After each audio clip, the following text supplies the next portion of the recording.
Hello everyone, and thank you for joining us for Handmade in Britain's online interactive virtual craft fair. We are being joined by Poppy Field, who is a sculpture artist. She's going to be guiding us through some of the concepts she uses to create her beautiful bronze sculptures from clay.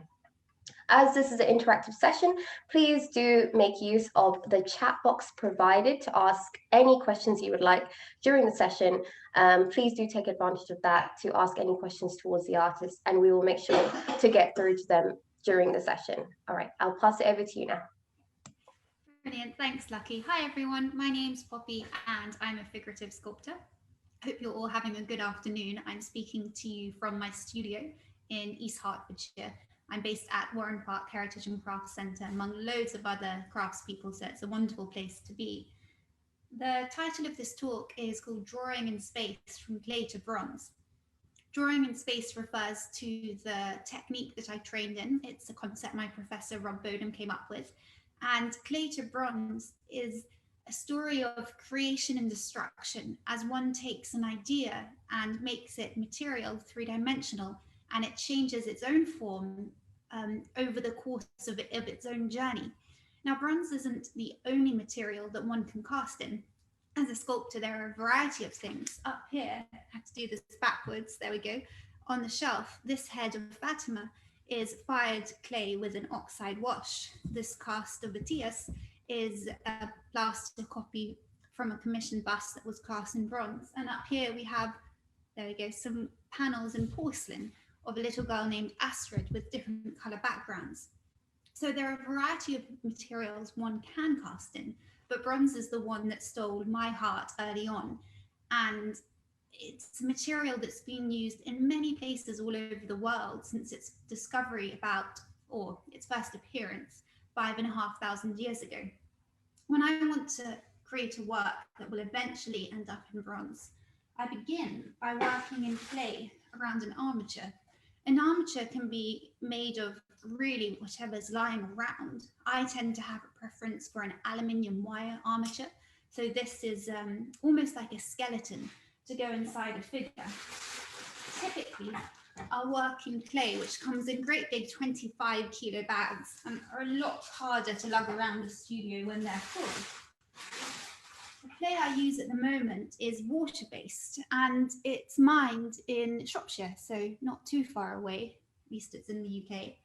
And it's recyclable. So I tend to put it on with a variety of tools.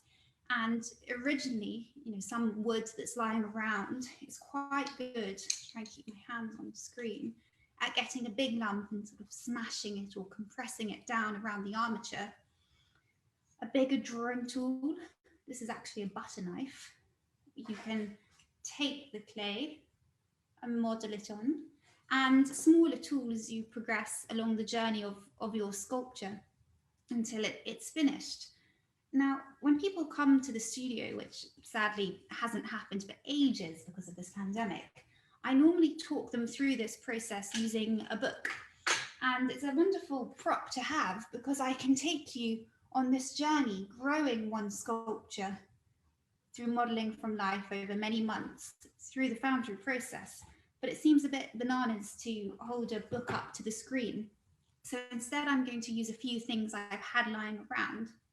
Once that clay model is finished, a mould would be taken, and the moulds tend to consist of a silicone jacket, and this is part of a foot from another sculpture, a silicone jacket around which I build a plaster or resin mother mould. The silicone's great because it can be poured on or brushed on or pressed on, and it really takes a negative impression of the clay model to an incredible high fidelity. And if you ever made a jelly mold, either as a child or with a child, it's a little bit like that. You want to create the negative shape into which the sculpture will appear again. The mother mold, if it's made out of plaster, is a powder, something like that, reinforced with hessian or burlap, which is also known as scrim. There's lots of names because all sorts of people from all sorts of places use similar materials. Once that mould is complete, the clay is taken off the armature, which sounds easy, but actually takes several hours and is rather distressing if you're using an axe and a saw and a who knows what to pull the clay off, which is probably quite dry by that time, goes to recycling, and your mold here would go to the foundry. Now, some artists have their own foundries. I work with a couple of different ones, some based in Gloucestershire and one based in London. The foundry takes that mold, opens it up, and pours in wax. I have my own saucepan of wax here, which is solid, but if you imagine that was melted, it's a combination of a few different waxes to have a specific texture and color. That would be poured and brushed inside the mold, and once that's sort of in and out until you've got the correct thickness, the wax is what remains when the mold is open. So this is a wax I have to finish up in my studio of an arm, and the tools I use for that are metal ones, and these also get heated. It allows me to remodel the surface quite easily and remove anything like a seam line. It's quite hard to see with the shadow. It's almost not even there, which is not helping my agenda. But when that's ready, that can go back to the foundry where it's dipped inside a silica slurry made of silica and sand, and it's dipped in and comes out and in and comes out until it's about half an inch of thickness. That ceramic shell then gets put inside a kiln where it's fired, and the wax melts out. That leaves a negative hollow into which the molten bronze can be poured. Now, of course, there are a few tests to make sure the ceramic shell doesn't have any holes inside, and you wouldn't want molten bronze on your foot. But once it's passed, the bronze pour does happen. Now, fortunately or unfortunately, I don't have any pictures of a raw bronze in my studio, so I will return to the book because it's almost devastating, really. If you think you finish a clay sculpture, put so much effort into the surface, you see the wax, you put the effort into the surface again, and then it comes back in pieces full of holes from various spruces it has for the bronze pour process. And in my case, I don't do the metal chasing of such big pieces myself. A wonderful team at the foundries I use will spend many weeks reworking the surface and welding the bits back together until you have a finished raw bronze. So I have, let's see, here in the top left, you can just see a raw bronze put back together. And that can then be patinated. I think patina is one of the most exciting parts of the process because your work can take on its own life and its own story somewhere between you and the artist and the patron. So when I sculpt a work, I may be envisioning it in a certain color or degree of reflectiveness, whereas when a patron comes to commission their cast, they might for sure want it in green or brown for outside. And that space between your and their visions becomes the sculptor's own world. So here I have two casts of a little portrait called Ruby, which try and pick them up with my now clean hands. I have these on sale in Handmade, and this one here has a ferric patina, so it's brown, and this one here has a copper-based patina, so it's a green. And I think it does give each work its own sort of feeling, which is lovely because they do have to exist independently. As well as the lost wax casting process, I wanted to talk about the idea of a limited edition. This came about in the 19th century and is essentially why when you see my bronze or someone else's, they'll be signed with a number. So here it says, unfortunately backwards for you, but it says field 8 out of 10. And that's because in the 1830s, a French fellow invented this machine, which was a fantastic way to either reduce or enlarge a sculpture. And it was a brilliant thing because in France in the 19th century, we had this revolution, industrial revolution in the haussmannisation, which meant that there was this whole new middle class of people with big empty homes they wanted to fill, and so a need for decorative sculpture. And there were artists such as Rodin who stepped into this this void, this opportunity. And there are so many casts. And with this machine I've just showed you, they could produce them in many, many editions. And it was fantastic. It gave sculptors the means to keep working, but they lost control. And that's why this idea of copyright came about. So rather than a sculptor making a bronze and anyone being able to take that bronze and make a mold and make many other copies of that work in many other sizes, the idea was born in France of the limited edition, that no more than 12, and in France it tends to be an edition of 8 with 4 artist proofs, would exist. And I try to adhere to that. In the UK, we don't have any laws about it, but there are certain kinds of traditions. So I'll do different numbers for different scales of work, but definitely no more than 12. Now, there's a few minutes left, so I'll jump to the questions. Lucky, would you like me to address these directly, or will you? No, I was just waiting for you to finish your talk because I didn't want to interrupt your train of thought. It was very interesting to hear. So yes, we do have a few questions. So first and foremost was, which foundry do you use in London? I use Bronze Age. It's based in Limehouse under some railway arches, so it feels a little bit like a rabbit's den when you go inside and weave your way through. Oh, interesting. How did you find that foundry? Through colleagues. There's a good network of sculptors I know, and although I would primarily work with Castle Fine Art in Gloucestershire, traveling so far in a pandemic when you need to stay a few days away at a time to retouch the waxes or control the patination, it wasn't at the top of my priority list. So finding somewhere closer was brilliant. Wonderful, thank you. Also, which book is it that you use? I think in the beginning you were showing.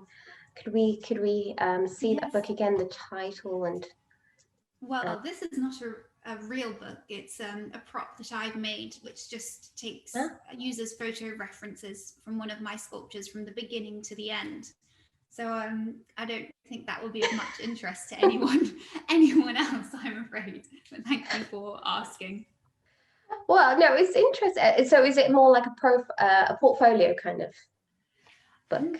It's for this real conversation. People come in and they want to know the stages, and without pictures, it's very difficult to explain all of those steps. I think I might have just skipped a few. They're quite thick pages. That's the wax.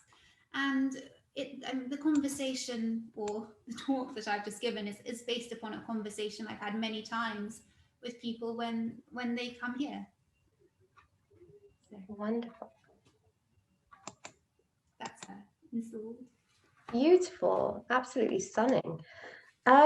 Also, another question, how long does it take for you to sculpt a large project? What do you mean by large? The project in that book was 3 months of working 6 days a week with the model very intensely. The project I'm on at the moment is it's a commission piece, so the timeline isn't mine to decide because there are many other factors, and that will take maybe the best part of a year when you consider the different stages. So it depends upon the circumstance, really. Wow, a year, that is a very long time. Very devoted, but understandably it's a long process, and you can see the results at the end are stunning. Another question we have here, using clay, do you find the final piece changes as you use this material? Oh, definitely, but I'm in control of it to the best of my abilities. When I fire directly in clay, I'll pull a bust off the shelf. Excuse me. It has a very different quality to when I'm casting in bronze. So this here is the fired clay. Sorry, that's not a nice way to hold it. It's fired clay with lovely big pieces of a print and painting artist called Fatima who works in London. And it doesn't have the same reflective qualities as bronze does. That doesn't make it any less or any more, but I suppose a fired bust might be more true to the original clay because, of course, one that becomes cast goes through this awful journey of destruction and creation and destruction and creation.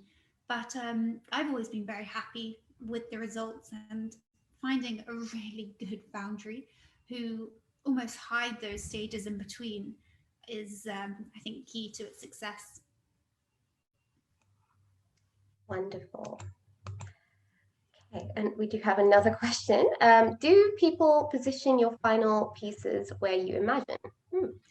That's a really good question and pertinent because of the rise of this online world. I have this edition here, this arm is called Engender, and I'm holding it up this way to you because I've always thought of that as the front, where actually as a sculpture it can be seen from a variety of positions.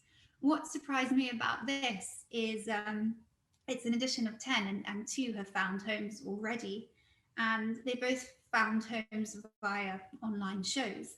And the patrons, when they've sent me pictures of the arms in their home, have both sent them to me this way. And I actually think they look lovely that way, but it's just funny because that's not how I had thought of them, had thought of her to begin with.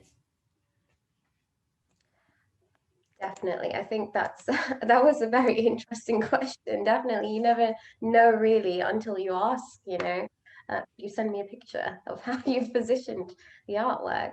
That's really, really fascinating. So another question, what inspires you the most for your sculptures? What's the main driving, your inspiration? As a figurative sculptor, it's the people that I work with. And well, I mean, if it's of a living person or a person that can come to the studio, that the ability to have a conversation with them, to look at the light falling across their body is just incredible and is what made me want to sculpt to begin with.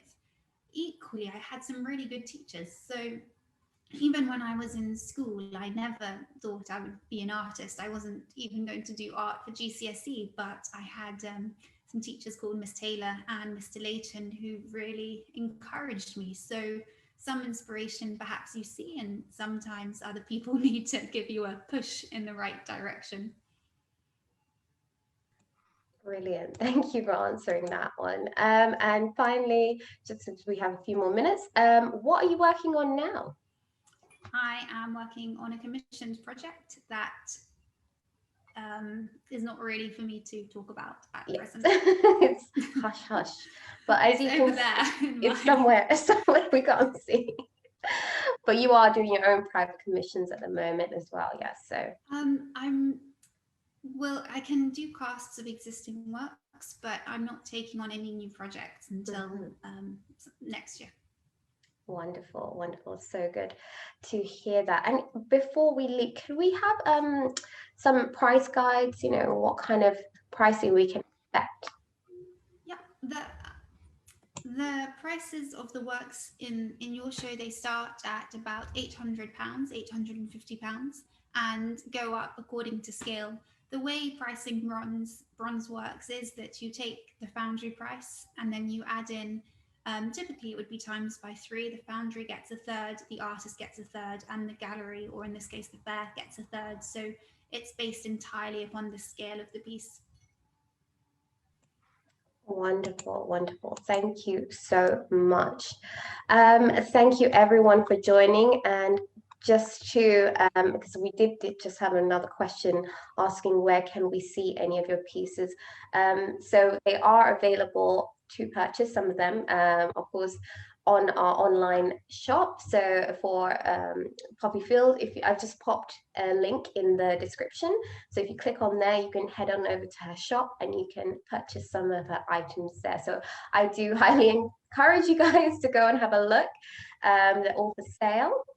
She does also have an auction piece available for purchase. So please click on the auction tab on the Interact website to have a look at that.